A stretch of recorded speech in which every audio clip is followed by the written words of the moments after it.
کہتے ہیں کہ اگر جو لوگ نوافل بیٹھ کے پڑھتے ہیں یا حالت سفر میں روزہ چھوڑ دیتے ہیں، کسی شخص نے کہا یہ قابل ملامت ہے، اس وجہ سے کہ دنیاوی معاملات میں مشقت برداشت کر لیتے ہیں اور دینی معاملات میں سستی کا شکار ہو جاتے ہیں، کیا یہ صحیح ہے؟ یہ بالکل غلط ہے۔ ایسے ڈیڑھ ہوشیار کہ جو مطلب شرعی رعایتوں کے اوپر عمل پیرا ہونے والوں کو تنقید کا نشانہ بنائیں، انہیں اپنی اصلاح کی ضرورت ہے۔ بعض اوقات ہم یہ سمجھتے ہیں بہت اچھا کوئی کام کر رہے ہیں، حالانکہ وہ خلاف شرع ہوتا ہے۔ بخاری اٹھا کے دیکھیے، صحابہ کرام علیہم الرضوان ارشاد فرماتے ہیں کہ جب ہم جہاد پر جاتے تھے تو بعض لوگ روزہ رکھتے تھے، اور رمضان کی بات بیان فرما رہے ہیں، بعض لوگ روزہ رکھتے تھے، بعض روزہ چھوڑتے تھے، لیکن کوئی ایک دوسرے کو ملامت نہیں کرتا تھا، نہ رکھنے والے کو نہ رکھنے والے، نہ رکھنے والوں کو رکھنے والے، وہ تو ملامت نہیں کرتے تھے، اور یہ ثابت کر رہے ہیں کہ وہ قابل ملامت نہیں۔ یہ ڈیڑھ ہوشیار نکل آئے ہیں۔ خود ان کی زندگی کے اندر دیکھ لیں، سینکڑوں چیزیں ایسی ہوں گی کہ خود خلاف شرع کر رہے ہوں گے، اور ان مستحبات کے اندر یہ کلام کرنا شروع کر دیتے ہیں۔ اس طرح بالکل نہ کیا جائے، اور ایسے شخص کو منع کرنا چاہیے کہ جب آپ کو دین کے بارے میں علم نہیں ہے تو خدارا اس طرح کی آپ باتیں نہ کریں۔ بالکل کوئی بلا عذر بھی دوران سفر روزہ چھوڑنا چاہے، قرآن اس کو اجازت دے رہا ہے، وہ بالکل قابل ملامت نہیں ہے کہ جو قرآن اور حدیث کے احکام پر عمل پیرا ہو، اگر وہ بھی قابل ملامت ہو جائے تو بتائیے پھر کون ایسا ہوگا جو ملامت سے محفوظ ہوگا؟ لہٰذا انہوں نے کہا بالکل غلط کہا۔ خاتون کہتی ہیں کہ میرے بال لمبے ہیں تو کیا ہر ناپاکی کے بعد انہیں پورا دھونا لازم ہوگا؟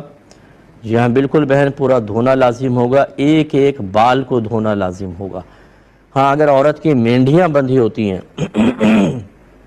ایک تو ہوتی ہے سمپل چھٹیا، وہ 3 بل میں ہو جاتی، یوں انگلی ڈالیں تو سارے کے سارے کھل جاتے ہیں بال، اور ایک ہوتی ہے بہت ہی باریک باریک مینڈیاں بنی ہوتی ہیں۔ اگر مینڈیاں بنی ہوئی ہیں تو یقیناً ان کو کھولنے میں حرج عظیم ہوگا۔ اب تو خود نبی کریم صلی اللہ علیہ وسلم نے اجازت دی ہے کہ ان پہ پانی بہا لے، بشرطے کہ ان کی جڑ میں یعنی سر کے اوپر اچھی طرح پانی پہنچ جائے، ان مینڈیوں کے اندر پہنچانا لازم نہیں، دھو لیں۔ لیکن اگر آپ کے سیدھے سیدھے بال ہیں، مینڈیاں نہیں بنی ہوئی، تو ایک ایک بال کو دھونا ہوگا۔ حضرت علی کرم اللہ وجہہ الکریم ارشاد فرماتے ہیں کہ رحمت کونین صلی اللہ علیہ وسلم نے مجھے فرمایا، یہ جب یہ ارشاد فرمایا کہ جنابت ہر بال کے نیچے ہے، پھر فرمایا کہ جس کا ایک بال بھی سوکھا رہ گیا، کچھ جگہ سوکھی رہ گئی، تو اس کے ساتھ جہنم میں ایسا کیا جائے گا۔ تو حضرت علی چونکہ خوف خدا رکھنے والے تھے، فرماتے ہیں اس کے بعد میں نے اپنے سر سے دشمنی کر لی، یعنی آپ سر کے بال نہیں رکھتے تھے کہ ایسا نہ ہو کوئی جنابت میں کوئی بال رہ جائے۔ تو اس سے ذرا اندازہ کریں، اس لیے ہر جگہ رعایت نہیں مل سکتی، جہاں ہوتی ہے وہ ہم بتا دیتے ہیں۔ یہ کہتے ہیں کہ کیا یہ کہا جاتا ہے کہ ماں باپ کے ناجائز عمل کا خمیازہ اولاد کو بھگتنا پڑتا ہے، کیا یہ ٹھیک ہے؟ جی بالکل غلط ہے، ایسا کچھ بھی نہیں ہے۔ اللہ تعالیٰ نے واضح طور پہ فرمایا کہ وَلَا تَزِرُ وَازِرَةٌ وِزْرَ أُخْرَى، کہ کوئی جان کسی دوسری جان کا بوجھ نہیں اٹھائے گی۔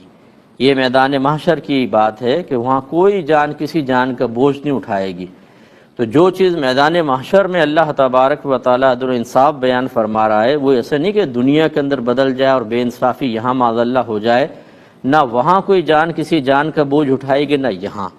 چنانچہ ویسا نہیں ہو سکتا کہ ماں باپ گناہ کریں دنیاوی قانون کے اعتبار سے اور پھانسی بیٹے کو چڑھا دیں، نہیں ہوتا۔